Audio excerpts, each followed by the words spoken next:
Olá pessoal, tudo bem? Hoje nós vamos conversar um pouquinho com um amigo muito querido, muito especial.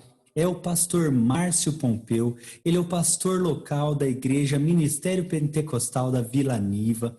E ele é formado em teologia, né? Ele é bacharel em teologia pela Faculdade de Ensino Teológico Avançado das Assembleias de Deus e o seu título de bacharel em teologia pela Universidade Metodista de São Paulo.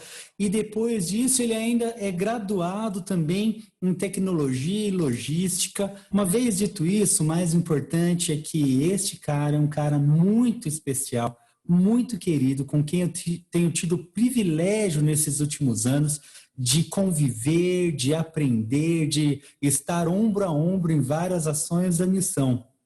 Pastor Márcio, boa noite, muito obrigado por aceitar esse convite. Quer se apresentar para o pessoal? Ah, tá. Bom, primeiro eu quero dizer que é um grande prazer de estar aqui, né, com o Dr. Ivan, como ele mesmo acabou de dizer, e um amigo, né, um amigo pessoal nosso, e isso é um prazer muito grande poder dizer isso, até porque não se faz amigo do dia para a noite, né? É E verdade. graças a Deus a gente pôde, né, ter essa comunhão, né, e estarmos juntos aí já há algum tempo, e a gente agradece a Deus por isso. Bom, me apresentar, né? Márcio Pompeu, sou casado, né? Já faz 25 anos, graças a Deus por isso, É. né? E a gente está aqui em Rio Grande da Serra, na Vila Niva, né? Um lugar bem peculiar e especial, um lugar que quem vem aqui gosta, né? É um lugar simples, de um povo muito acolhedor, né? E nós agradecemos a Deus porque Ele nos direcionou a estar aqui. E numa igreja também muito acolhedora, que é essa, o Ministério Pentecostal, aqui em Vila Niva, e é onde nós estamos aqui já há alguns anos, já praticamente, acho que 20 anos. O tempo está passando tão rápido, né? Uau! Mas já há 20 anos aí, graças a Deus. Para quem não sabe, ele começou o ministério aos 10 anos, né, doutor? Então, assim, há 20 anos atrás, agora está com 30. Né? Certo. Mas, muito bom. Eu gostaria de conversar hoje contigo, pastor, sobre um assunto que parece meio polêmico, né? Às vezes gera um pouco de conflito, mas que uma vez entendido e decidido isso, tem repercussões importantes sobre o meu dia a dia. Afinal, Deus existe? Oh, que pergunta aí! Uma pergunta que, de fato, não dá para responder entre um sim e um não, né?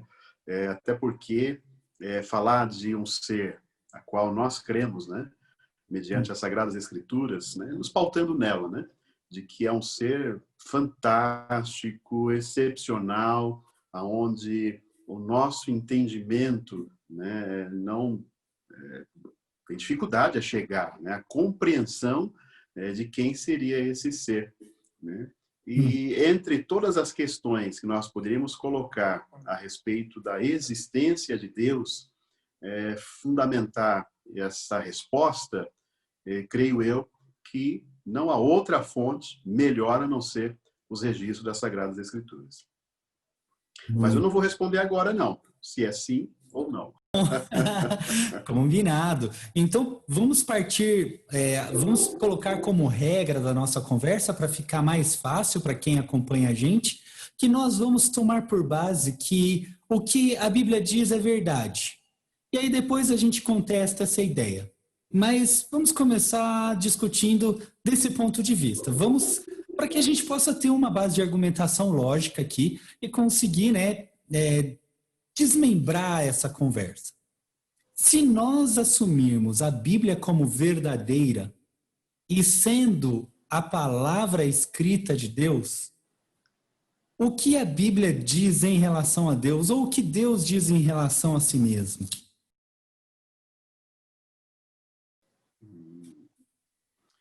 Baseado nas Sagradas Escrituras, né? Baseado na Bíblia. Vamos partir do Bom, a princípio que a Bíblia é partir verdade. do...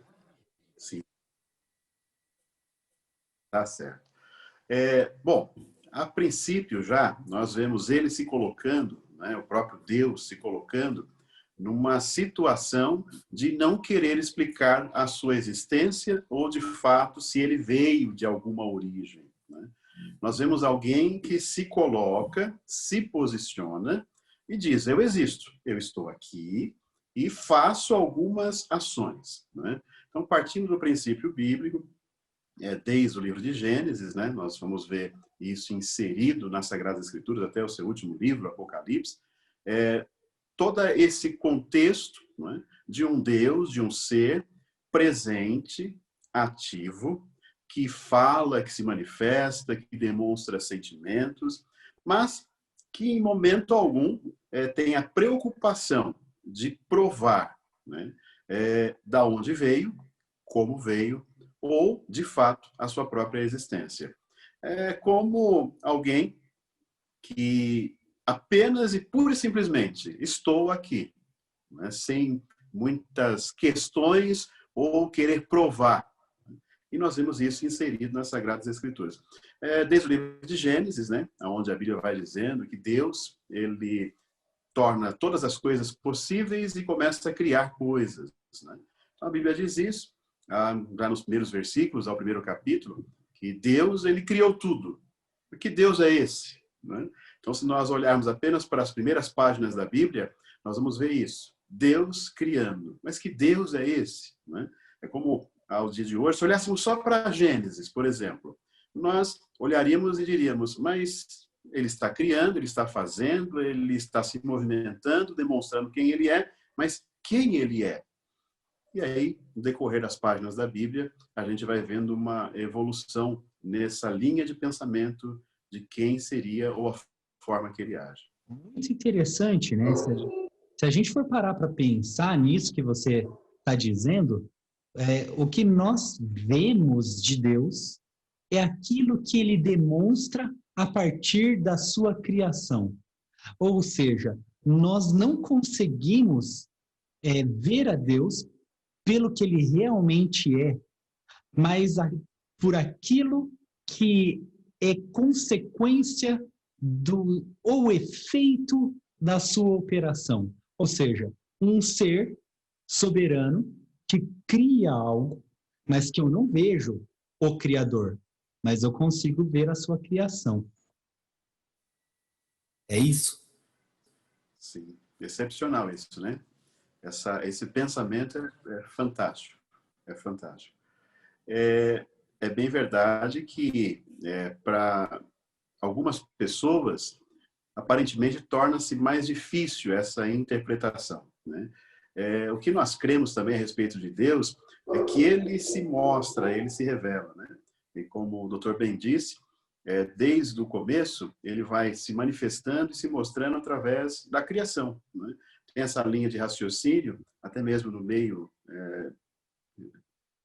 teológico, que mostra um Deus mostrando-se, revelando, né? Não fisicamente, obviamente, de início, mas através daquilo que ele cria, né? De toda a sua criação e até mesmo da sua criação homem, né? Aquele a qual ele criou, o primeiro homem, e por que não dizer o primeiro casal, qual nós vemos lá em Gênesis, Adão e Eva. Mostrando um Deus, ou se revelando um Deus, um ser, né? Através daquilo a qual ele cria. Isso é algo fantástico, de fato. Deus que se mostra através da sua criação. Muito bom. Eu quero voltar nesse ponto e eu vou deixar uma provocação aqui no ar, porque quando a gente fala do ponto de vista filosófico, do ponto de vista de metodologia científica, para a gente provar coisas, nós podemos fazer isso através de dois tipos de demonstração. Nós podemos fazer a demonstração pela causa ou a demonstração pelo efeito. E aqui, no caso, como nós estamos falando de criação, que é o que nós vemos o efeito.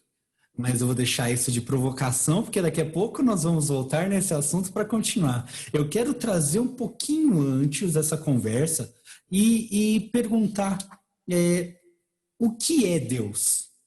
Né? Porque nós estamos falando aqui, se Deus existe, se Deus não existe, mas se nós formos conceituar, existe um conceito do que seja Deus?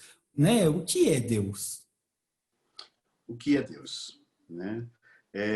Há um conceito, sim, né? O conceito bíblico, né? Que nós estamos nos pautando nos registros das Sagradas Escrituras, poderíamos ir por outro caminho, né? Mas eu acredito que esse seja o mais confiável, né? Os registros das Sagradas Escrituras. E quem ele é? Né? Quem ele é? O que ser é esse? Né?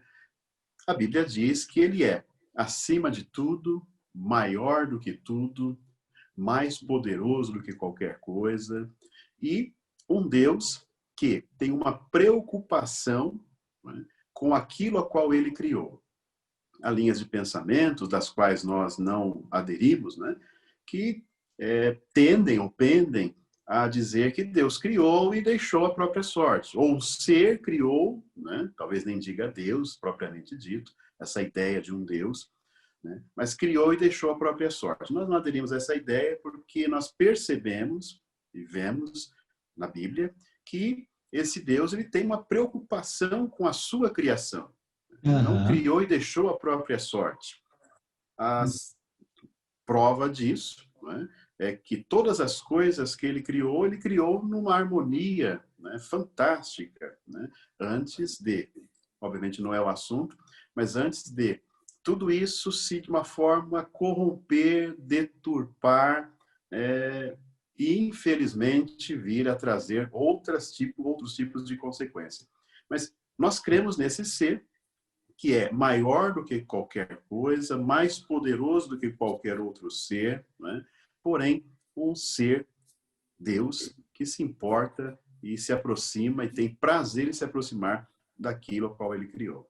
Não, fantástico, né? Quando você fala isso, o que eu venho pensando aqui, o que me provoca o pensamento é justamente sobre o conceito da palavra, porque todas as vezes que nós olhamos alguma coisa, nós precisamos decodificar este signo, este significado, e interpretar isso de forma inteligente, ou seja, eu tenho que inteligir, compreender tal coisa. Né? Então, quando eu falo para você cachorro, logo lhe vem à mente a imagem, a figura, o conceito, a capacidade, aquilo que é e aquilo que não é. Ou quando eu falo para você árvore, então vem as propriedades daquilo que é aquele ser. Então, existe um conceito intelectual e existe o real. A árvore real, o cachorro real. E o que é real é maior, inclusive, o que é o idealizado ou intelectualizado, inteligível. E aí eu vou até roubar aqui as palavras de São Tomás de Aquino, que em 1200 escreveu, né, que, pois tal nome significa aquilo do que não se pode exprimir nada maior. Ora, maior é o existente real e intelectualmente do que apenas existente intelectualmente. Ou seja, Deus é aquilo que é maior do que tudo. Né? Então, quando eu penso em algo que seja maior, eu penso em algo que seja, que é Deus. Não existe nada mais potente, nada mais inteligente, nada mais perfeito, nada maior do que Deus. Olha que loucura! E quando nós olhamos para o tamanho do nosso universo, e eu estou falando do nosso universo, eu não estou falando da nossa galáxia, estou falando do tamanho do universo que a gente não consegue ver ainda, não temos tecnologia para ver os limites dele. Deus é maior do que isso. Deus é muito maior, né? Sim, sim. De fato. Alguém fez uma comparação como se nós tentássemos pegar uma vela, comparação, claro que irrisória, né? Uhum. Mas alguém pegar uma vela e tentar iluminar o sol, né? Uhum. É algo fora da compreensão humana, né? Exato. Então, querer, de fato, alcançar essa grandeza de quem ele é algo realmente, um esforço subhumano, né? Para tentar compreender, de fato, esse Deus. Agora, é claro que isso também não justifica não querer entender a ele, né? Sim. Nós não podemos também ter esse sentimento de não querer entender nada a respeito dele ou não provar nada a respeito da sua existência. Mas tem muita gente que diz, pastor, que Deus não existe. Porque se Deus existisse, não haveria tanto mal no mundo. Eu sei que é meio uma frase de efeito, é uma história já contada, né? Mas eu vou contá-la também, né? Ninguém patenteou, posso contá-la novamente. Alguém fez essa ilustração dizendo que, pegando uma pessoa totalmente de cabelo grande, bem cabeluda, né? E disse, olha, barbeiro não existe. E a pessoa diz, não, barbeiro existe. Não, barbeiro não existe, cabeleireiros não existem, né? Mas por quê? Se existisse, esse rapaz não tinha esse cabelo tão comprido.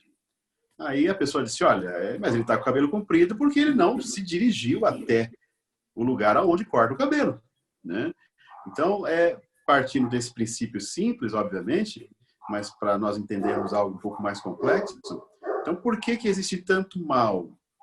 Por que existe toda essa situação terrível, né? Essa maldade já, infelizmente, bem incrustada, né? Meio que generalizada. Porque as pessoas não estão indo à fonte, à origem daquilo que é bom. Não estão se aproximando daquilo que pode trazer uma mudança, uma transformação na vida dela. Ou seja, Deus existe, né? E conforme a Bíblia vai nos dizendo, Ele está de braços abertos para todos.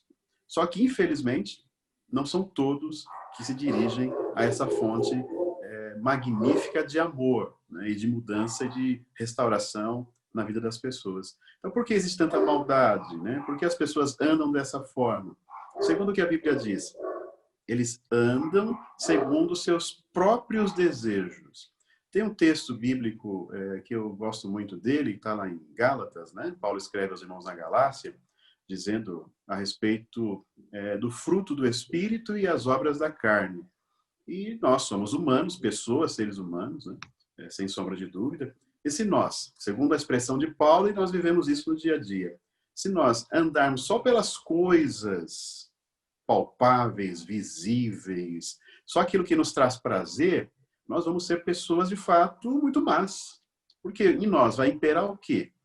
A ganância, a usura, a vaidade excessiva, o desejo desenfreado, ou seja, um desequilíbrio em nós.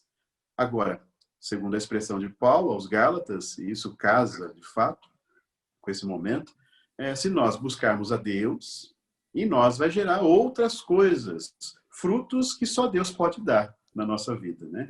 Amor, paz, uma decência e tudo mais quanto de Deus vem e vai gerar nas nossas vidas. Então, por que existe tanto mal, né? Porque nós não estamos indo ao cabeleireiro. Então, o mal existe não porque Deus não é potente o suficiente para impedir que o mal aconteça, né? Mas porque eu estou interpretando aqui, tentando resumir aqui o que você disse, mas porque o homem procura caminhos distantes de Deus.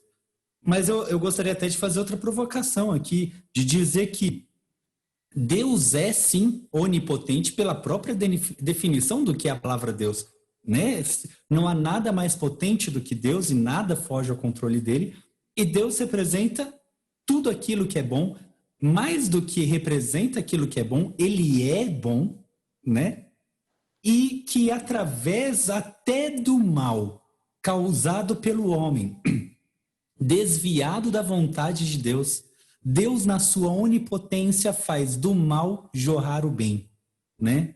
Então, Deus é demais.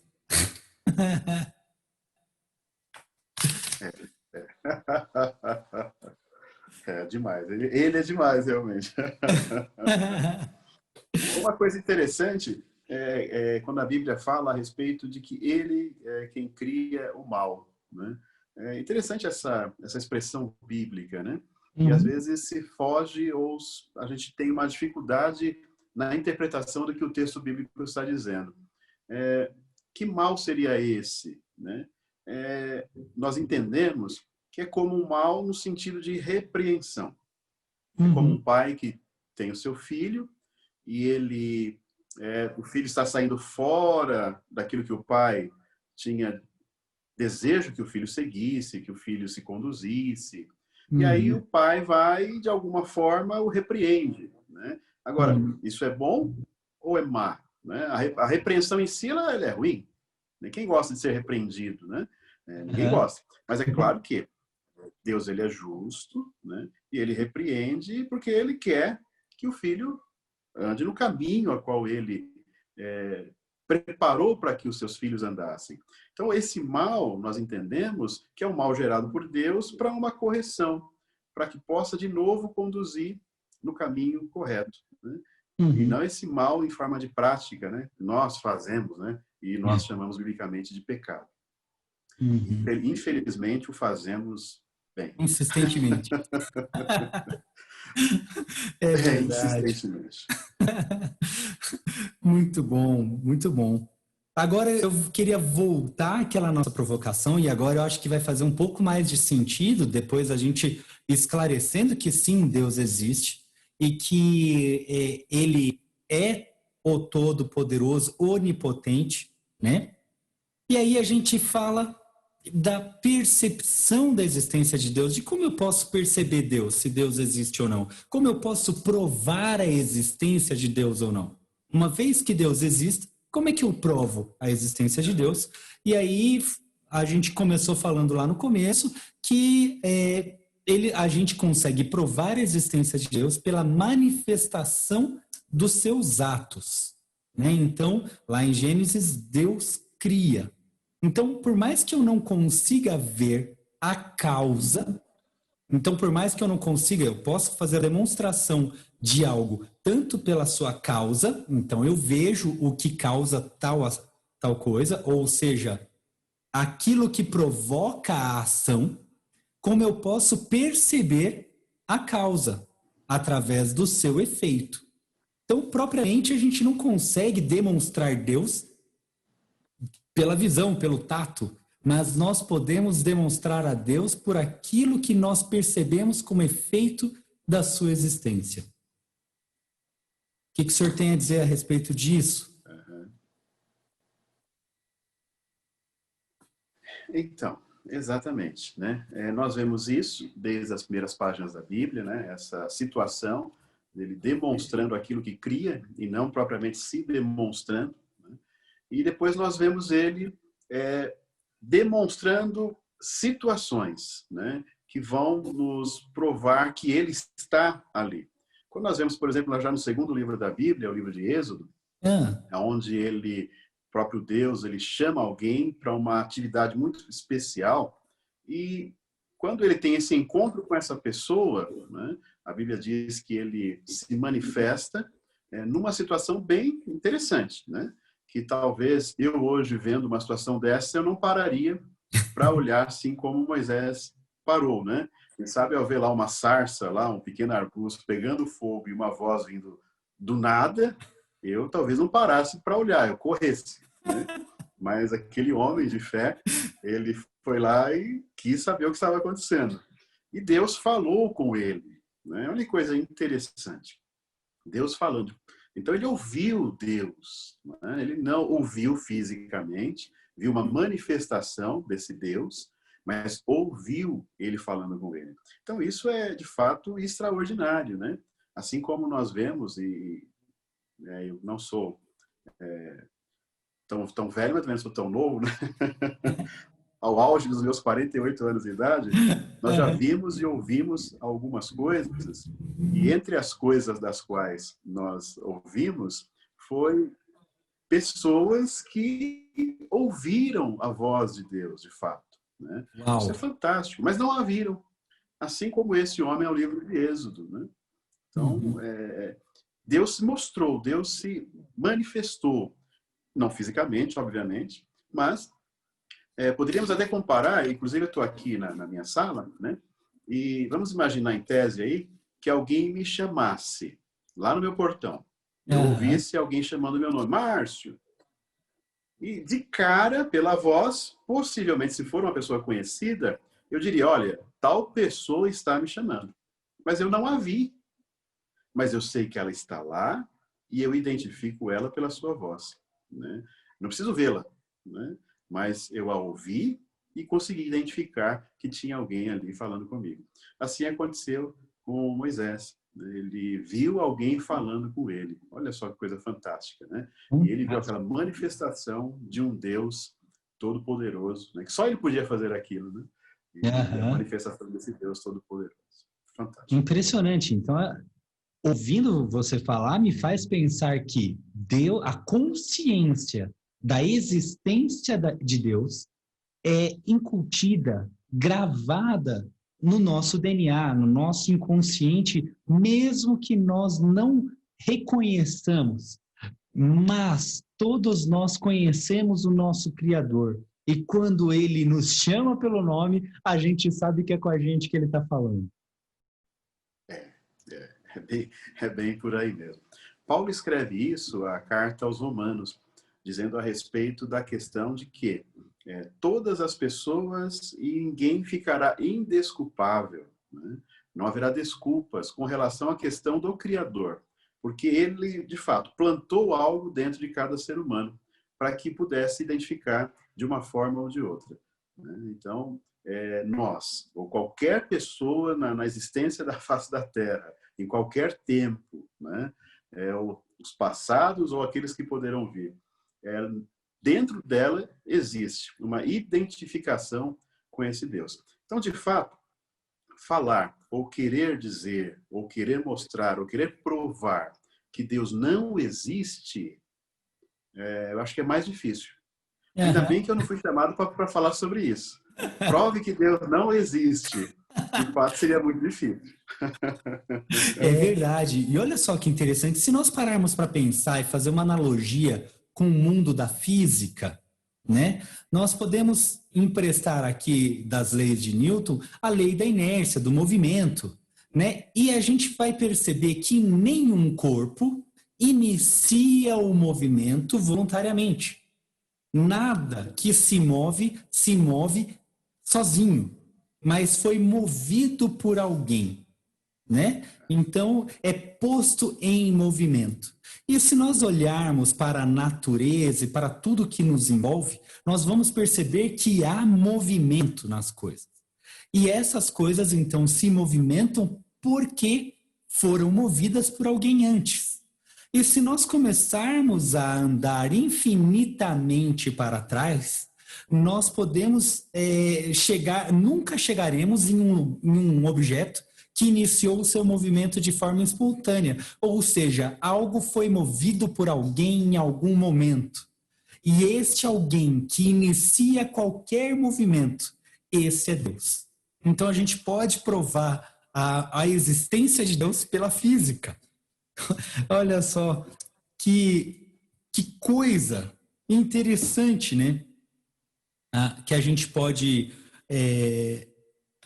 ver em relação a isso. Uma outra forma que a gente pode imaginar é que todas as coisas, elas, mesmo que em ação, ou seja, alguém iniciou a ação dela, né?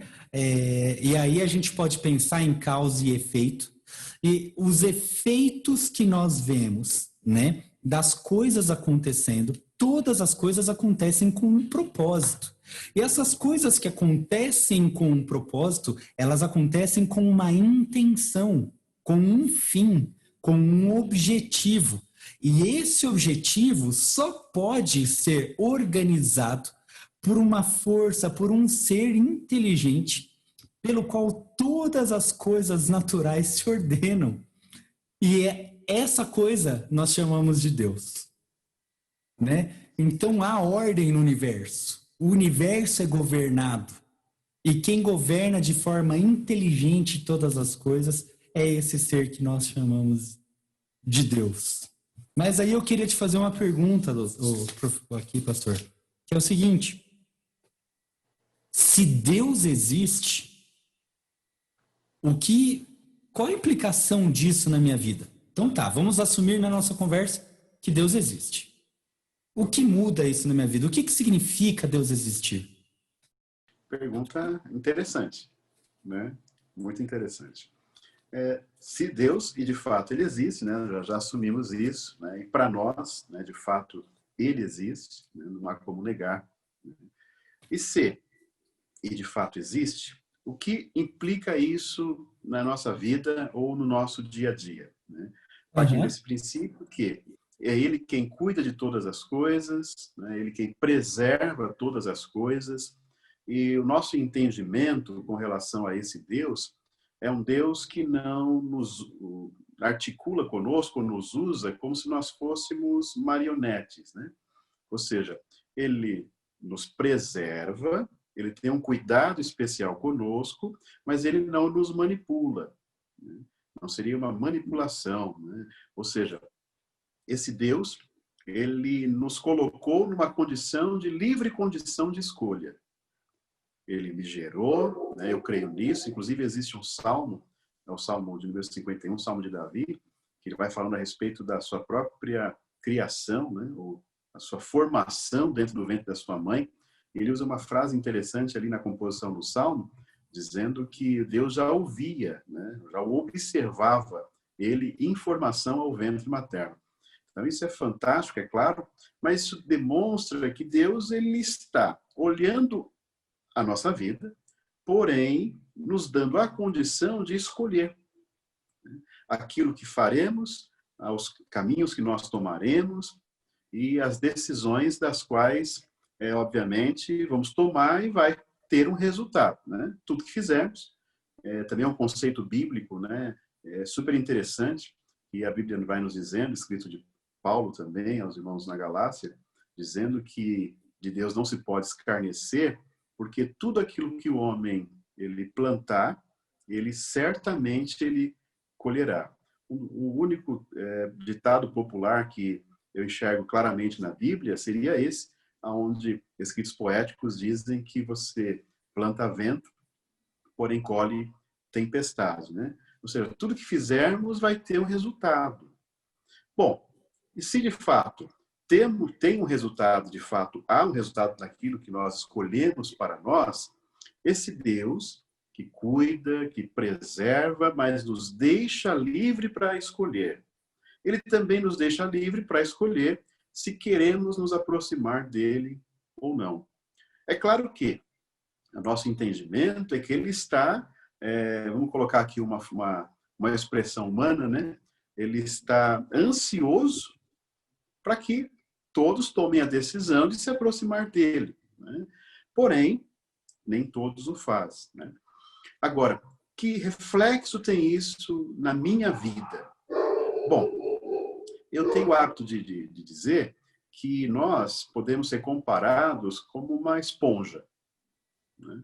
Que aonde você colocar vai absorver coisas. Vamos imaginar aqui que eu tenho uma água limpa e eu colocar essa esponja dentro da água limpa.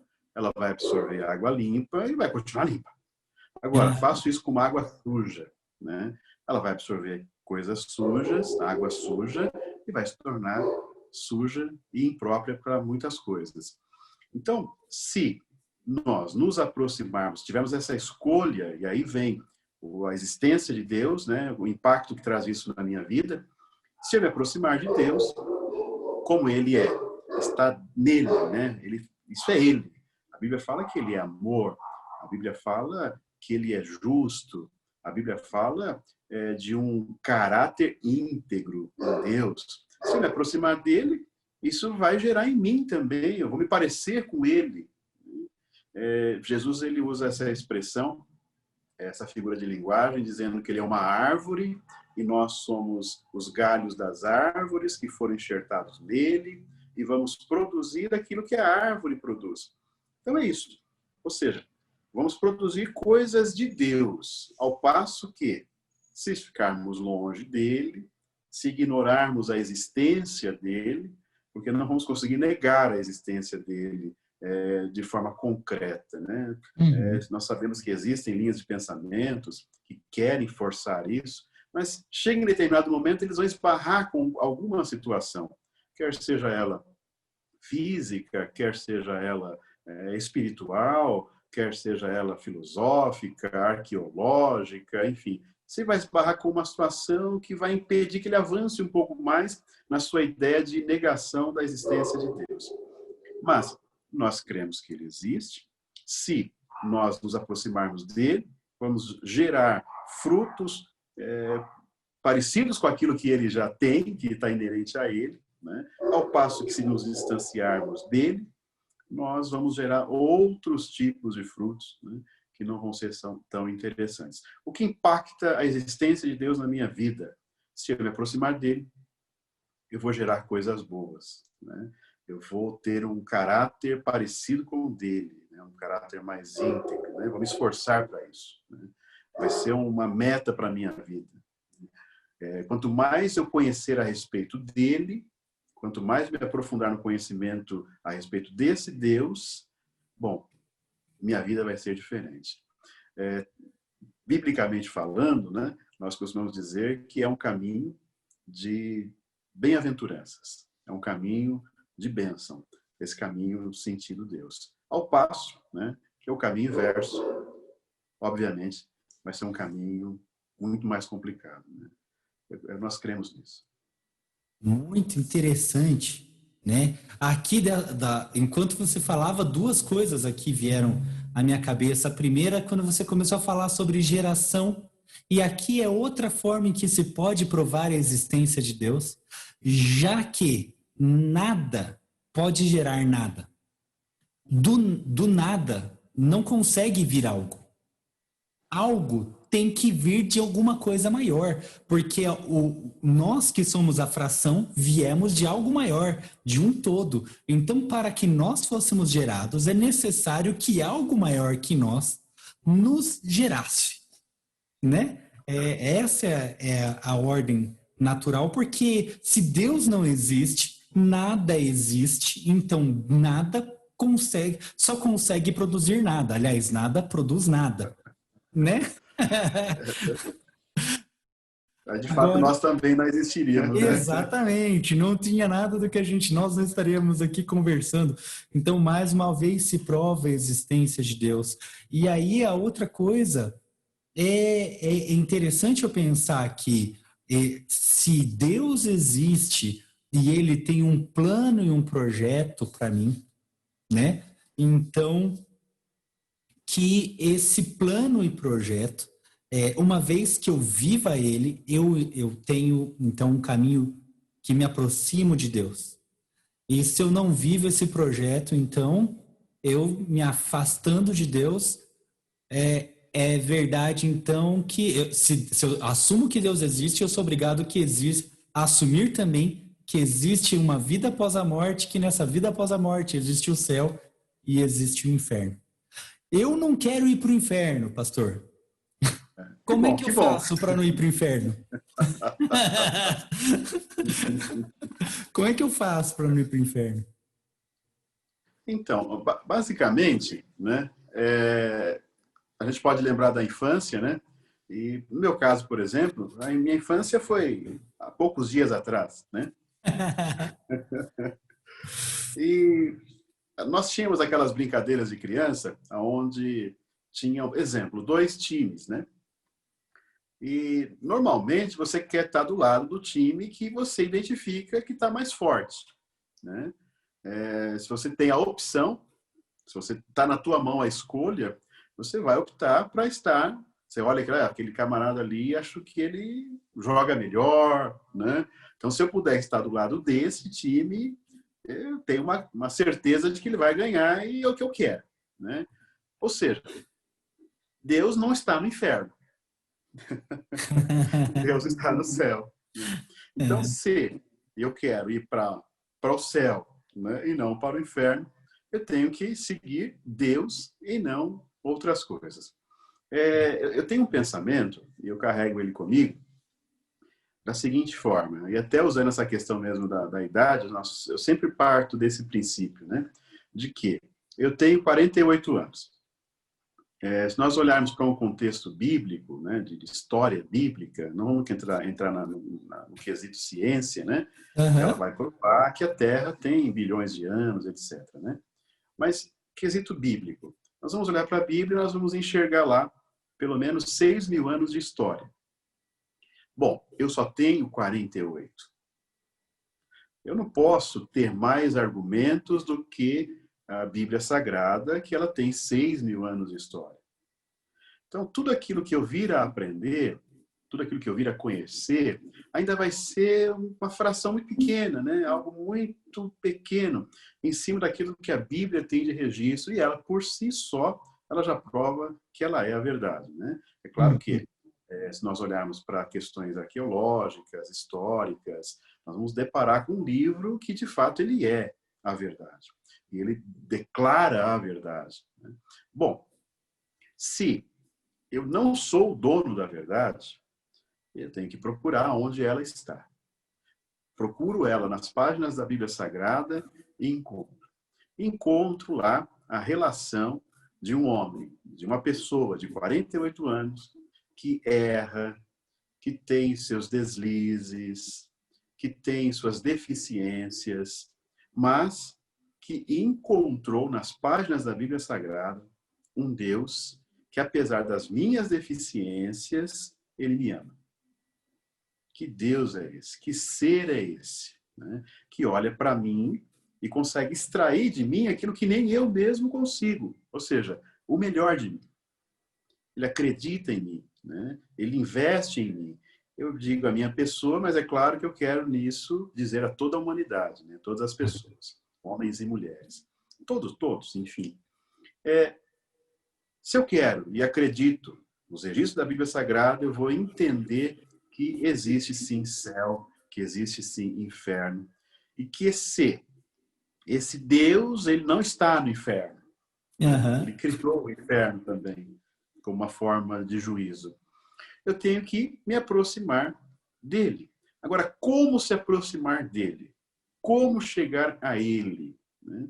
Nós estamos falando, né, de um Deus que, se nós fôssemos olhar, né, de fato precisamos fazer isso, para nós parece ser até inacessível, não dá para alcançar, né? Esse Deus tão grande, esse Deus tão maravilhoso, tão extraordinário. Bom, aonde eu consigo então ter uma luz para isso? Voltamos de novo para as páginas da Bíblia, aonde ela vai nos dizer qual o caminho a ser seguido.